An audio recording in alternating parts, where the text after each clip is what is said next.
NRIs అందరికీ connect చేయగలిగిన రోజున ఎక్కడ ప్రపంచంలో తెలుగు వాళ్ళున్నా రావాలంటే ఈజీగా రావడానికి లాజిస్టిక్స్ ప్రొవైడ్ చేయాల్సిన బాధ్యత మీ మీద ఉంది. అలాంటి కీలకమైన మంత్రి శ్రీ కింజారపు రామ్మోహన్ నాయుడు గారు, అదే మరి గౌరవనీయులు industries and commerce minister Bharat గారు,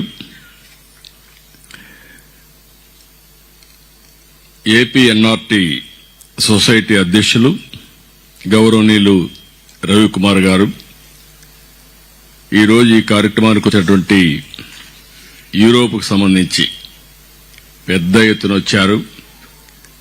మీరు ఎన్నిసార్లు వచ్చినా మళ్లీ మళ్లీ వస్తూనే ఉంటారు. మిమ్మల్ని ఎన్నిసార్లు చూసినా మళ్లీ మళ్లీ చూడాలనిపిస్తుంది నాకు. అది అనుబంధం. అలాంటి మిమ్మల్ని ఓసారి చరిత్ర, నేను జ్యూరిక్కి 95 నుంచి వస్తున్నా. వరల్డ్ ఎకనామిక్ ఫోరంకు రావాలని ఆలోచించింది మొట్టమొదటి పాలిటిషియన్ నేనే అనుకుంటాను, ఒక చీఫ్ మినిస్టర్గా. అప్పటి నుంచి వస్తే అప్పుడు ఎవరు ఇక్కడ తెలుగు వాళ్లే లేరు, ఇండియన్స్ కూడా తక్కువ ఉన్నారు, అసలు తెలుగు వాళ్ళు లేని పరిస్థితి. అలాంటిది ఈరోజు మిమ్మల్ని చూస్తామంటే విజయవాడలో ఉన్నామా, విశాఖలో ఉన్నామా, తిరుపతిలో ఉన్నామా, ఎక్కడున్నాం అర్థం కాకుండా ఉంది. ఎక్కడ పోయినా మీ అభిమానం చూస్తే నా జీవితంలో ఎన్ని జన్మలెత్తి మీకు సేవ చేసినా మీ రుణం తీర్చుకోలేం. అలాంటి మీ అందరికీ మనస్ఫూర్తిగా అభినందనలు. 20 దేశాల నుంచి వచ్చారు. యూకే, యునైటెడ్ కింగ్డమ్ నుంచి వచ్చారు. Germany సోదరులైతే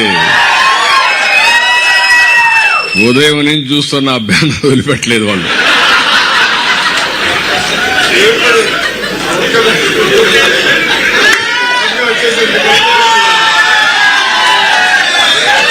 good. ఒకప్పుడు నేను ఐర్లాండ్కి వచ్చాను కానీ ఒక్కరు కనపడలా ఆ రోజు. ఈరోజు ఐర్లాండ్ లో చూస్తే ఏ పాష్ లొకాలిటీకి పోయి గట్టిగా తెలుగులో మాట్లాడితే 1000 మంది జాయిన్ అయిపోయే పరిస్థితికి వచ్చారు, 100 మంది. ఇదే మాదిరిగా స్వీడన్, చేలిపైకెత్తండి, స్వీడన్ వాళ్ళు చేలిపైకెత్తండి. అదే మరి Netherlands,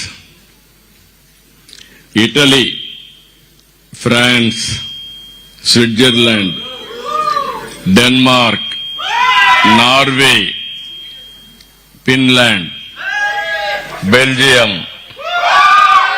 Africa, Poland, Spain, Malta, Latvia, Cyprus, Portugal, Luxembourg, అన్ని దేశాల్లో తెలుగు వాళ్ళు ఉన్నారంటే చాలా సంతోషం. ఇప్పుడే అడిగాను, ఎన్ఆర్టీకి ఎంతమంది మెంబర్షిప్ ఉందంటే 2 లక్షల మంది మెంబర్షిప్ కలిగిన వ్యవస్థ ఎన్ఆర్టీ అని చెప్పి కూడా నేను మీకు తెలియజేస్తున్నాను.